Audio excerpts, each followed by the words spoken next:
Hello guys, welcome back to the channel. In today's video, I'm going to show you how you can record incoming calls on your Android phone.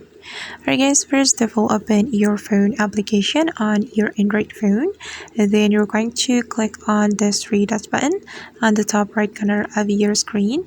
Then click on the settings option and you have to click on record calls. Okay, and to record the incoming calls, you have to activate this auto record calls.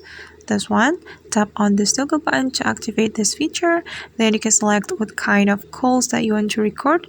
You can tap on this option, and then you can select the call that you want to record right here. You can select all calls, calls with unsaved numbers, or calls with specific numbers.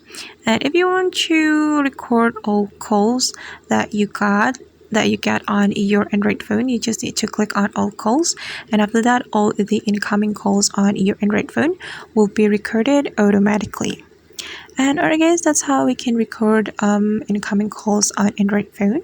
I hope this tutorial will be useful for you. Thank you so much for watching and see you on the next video.